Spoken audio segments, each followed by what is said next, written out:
Bà trong trình châm côn mòn ở thôm nẹ trơ cham pịa pi clinic, nẹ trình châm mòn trơ tại cham xôm stạp đào dục chất tục đặt ngay tì mùi côn mòn một đọp tia, trơ ở tật mùn kê không tật trơ đặt lùi cô bay nâng tật khmê mà bay ngay tì pi pel ở chấm nấy trơ cham tha đặt tâm trình trạm. Chấm pú côn mòn đại ông cùi nghiêm mình cùng rào miên protekam duyệt giáo trơ cham tha tia đai đầm bay phnôi vỉa. ការចិញ្ចឹមមាន់មានវិធីសាស្ត្ររបស់វានៅទីនេះយើងមានស្ត្រីចំណាស់ម្នាក់នៅជនបទដែលចិញ្ចឹមមាន់ជិត39ឆ្នាំហើយគាត់មិនដែលទៅហាងលក់ថ្នាំទេហើយក៏មិនដែលប្រើថ្នាំផ្ដេសផ្ដាស់ដែរប៉ុន្តែមាន់ដែលគាត់ចិញ្ចឹមសុទ្ធតែធំធាត់លូតលាស់ល្អរោមភ្លឺរលោងថត់មកមួនហើយមិនងាយឈឺថ្ងៃនេះខ្ញុំបានអញ្ជើញគាត់ផឹកស្រាពិបាកណាស់ទើបអាចសុំបានគន្លឹះសម្ងាត់5យ៉ាងក្នុងការចិញ្ចឹមមាន់ពីគាត់ថ្ងៃនេះខ្ញុំនឹងប្រញាប់ចែករំលែកវាទៅកាន់អ្នកទាំងអស់គ្នាដើម្បីឲ្យអ្នកអាចចិញ្ចឹមមាន់បានល្អដោយមិនចាំបាច់ចំណាយប្រាក់ច្រើនហើយអាចបង្កើនប្រាក់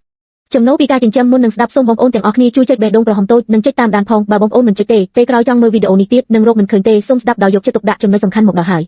ទី1ប្រសិនបើចង់ឲ្យមាន់ពងច្រើនក្នុងរដូវរងាលោកអ្នកគ្រាន់តែប្រើស្ករស្លៀកជាមួយខ្ទឹមទី2ប្រសិនបើមាន់ក្នុងផ្ទះស៊ីហើយមិនធំធាត់សូមប្រើពោតលាយជាមួយសូដាដុតនំទី3សម្រាប់រកមាន់ឬក៏សូមប្រើស្រះលាយជាមួយខ្ទឹមទី4សម្រាប់មាន់ស្គមមិនឡើងទម្ងន់សូមប្រើពោតលាយជាមួយសូដាដុតនំទី3សម្រាប់រកមាន់ឬក៏សូមប្រើស្រះលាយជាមួយខ្ទឹមទី4សម្រាប់មាន់ស្គមមិនឡើងទម្ងន់សូមប្រើពោតលាយជាមួយសូដាដុតនំទី3សម្រាប់រកមាន់ឬក៏សូមប្រើស្រះលាយជាមួយខ្ទឹមទី4សម្រាប់មាន់ស្គមមិនឡើងទម្ងន់សូមរើពោតលាយជាមួយសូដាដុតនំអ្នកចិញ្ចឹមមាន់នៅតែទិញចំណីថ្លៃមែនទេកុំឲ្យគេបោកទៀតអី